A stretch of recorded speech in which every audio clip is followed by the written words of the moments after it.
Lamento o outro lado não comparecer. Tá? Eu vou ficar exposto a perguntas, espero poder corresponder à altura.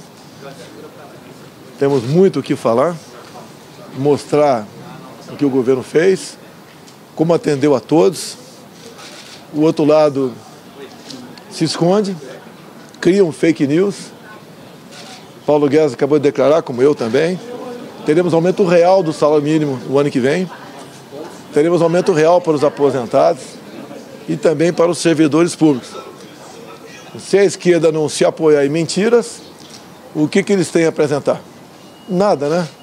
Ou melhor, tem que esconder muita coisa. A gente espera que a entrevista transcorra aí a contento, que a gente possa mostrar à população tudo que foi feito ao longo desses 3 anos e 10 meses, com pandemia, com crise hidrológica, com guerra lá fora, e também o que está em andamento e que pretendemos apresentar para o próximo ano, caso reeleito, depois de arrumarmos a economia e atravessarmos momentos muito difíceis que tivemos de 2020 a 2021. Presidente, como o senhor avalia essa decisão do TSE de ontem de aumentar a relação de conteúdos de notícias falsas das redes sociais? Olha, a imprensa sempre dizia que eu iria mergulhar o país no regime de exceção. E vocês notam agora que, longe disso, há 2 anos eu tenho falado que a liberdade é uma coisa muito cara para nós. Há 2 anos, Deus, pátria, família e liberdade. Agora, parte da imprensa já começa a sentir o reflexo de uma ditadura, de uma falta de liberdade de expressão, que cada vez mais se aproxima.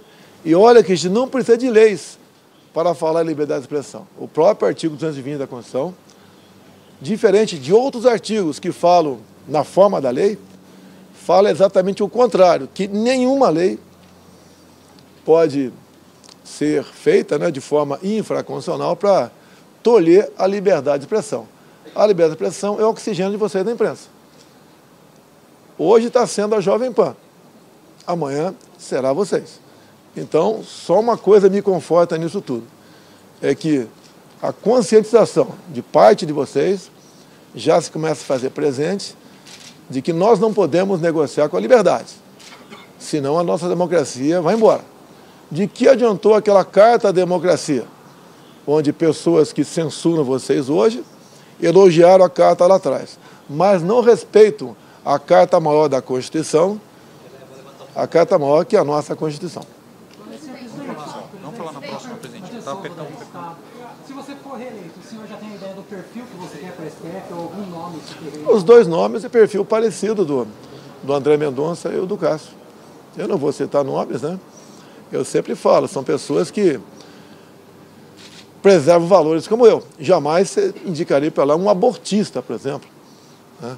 Ou alguém que seja favorável à ideologia de gênero ou liberação de drogas, como existe vários ministros, alguns, com esse perfil dentro do Supremo. E também pela liberdade do comércio, né? E pela liberdade de vocês. Respeitar a Constituição. Vocês se lembram que quando, por ocasião da transição, ou nos primeiros dias que eu estava na presidência, alguém me deu um exemplar da Constituição. E vocês fizeram a matéria a esse respeito. Eu acho que aquele exemplar tinha que ter ficado com outra autoridade, não comigo. Eu sempre respeitei a Constituição, desde sempre, né? Em especial quando assumimos a presidência da República. Da minha parte, liberdade é uma coisa inegociável.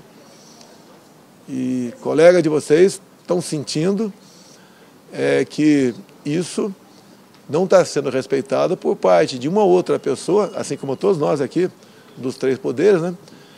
Devia ter como Bíblia embaixo do travesseiro. Liberdade igual a democracia, ou você tem ou não tem. E não podemos, como acontece com essas medidas, pessoas se começar a se policiar, o que eu vou escrever? Posso escrever isso ou não? Qual será a medida, até mesmo restrição da minha liberdade pode acontecer se eu continuar escrevendo dessa maneira? Repito, tivemos um deputado federal que falou coisas que eu não concordo de jeito nenhum, abomináveis, né? Tenho verdadeiro asco do que ele falou.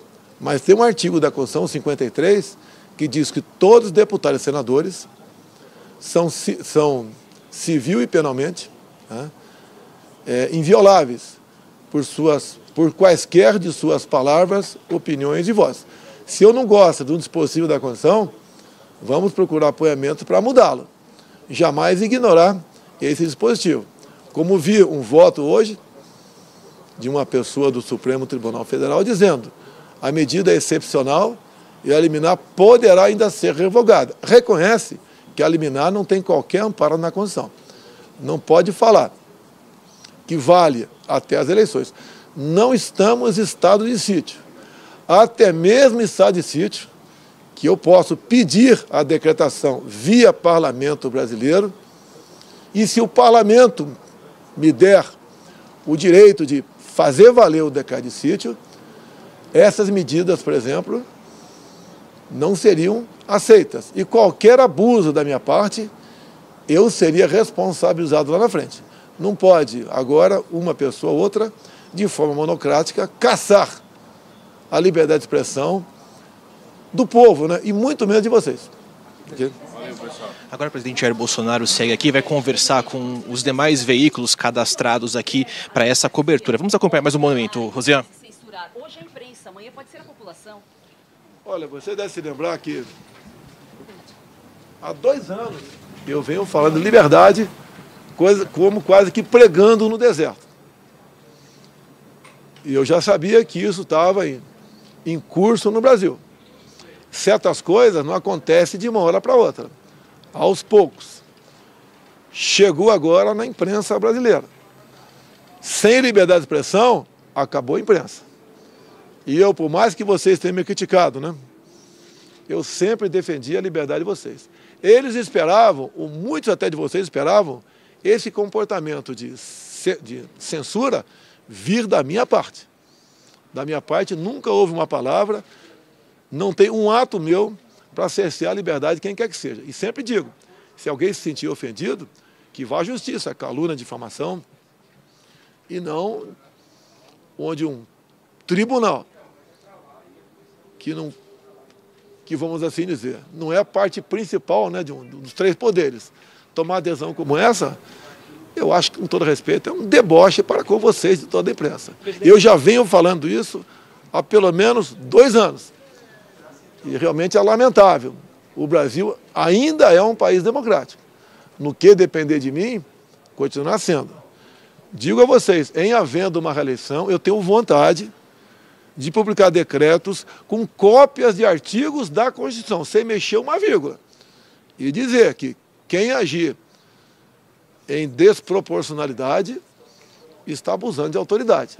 Ninguém pode abusar de autoridade. Outro dia eu liguei para a defesa, um assunto reservado, e falei, Paulo Sérgio, eu não mando no Brasil, você não manda na defesa e tal pessoa não manda naquele órgão. Então vamos resolver esse assunto. E resolvemos um assunto. Todos nós temos limites. Ninguém aqui é ditador, ninguém pode fazer valer a sua vontade, não interessa o motivo. Agora, cada vez mais, nós vemos poucas pessoas no Brasil entrar em coisas tão sagradas para todos nós. Com todo respeito, a liberdade não é só para a imprensa, não. É para qualquer um do povo. Presidente, o senhor falou, o ex-presidente Lula falou que o senhor pretende desindexar o salário mínimo caso seja eleito, e o senhor hoje falou que, caso seja eleito, concederá um reajuste acima da inflação. Já há previsão orçamentária e de onde virão os recursos? Bem, o governo Lula e Dilma afundaram o Brasil. 2015, 2016, tivemos recessão. 3 milhões de empregos perdidos. A corrupção se fez valer em tudo quanto é lugar. Inclusive nos fundos de pensão. Quando se fala em aposentadoria, vamos falar em aposentadoria de servidores, né, da Caixa, dos Correios, né, e da própria Petrobras. O rombo ali chegou na casa dos 40 bilhões de reais. A continuar esse modelo, essas pessoas deixariam de se aposentar e os aposentados perderiam as suas pensões. Tanto é verdade que para essas 3 instituições, Petrobras, Caixa e Correios, os funcionários têm desconto até 2030 de no mínimo 10% no seu contra-cheque. É essa a questão. Quem trata da economia é o Paulo Guedes. A palavra final sempre é minha. A garantia dele, agora há pouco, de conceder reajuste real, acima da inflação, ao salário mínimo, aos servidores e aos aposentados. Ele tem microfone. Olha, nós vencemos 2020, onde gastamos 700 bilhões de reais e dentro de uma responsabilidade, atendendo a todos. Tivemos, ao longo dos anos, pelo menos a inflação para o salário mínimo e para aposentados. Os servidores não tiveram. Pagaram uma conta, tá? Assim como grande parte dos seletistas, assim como os informais, e está na hora agora nós buscarmos como atendê-los. Vamos atendê-los, né? Com o parlamento muito mais favorável a nós, nós atingiremos esse objetivo e no corrente ano o parlamento, como nunca negou nada nesse sentido para nós, vai, juntamente conosco, arranjar recurso para tal.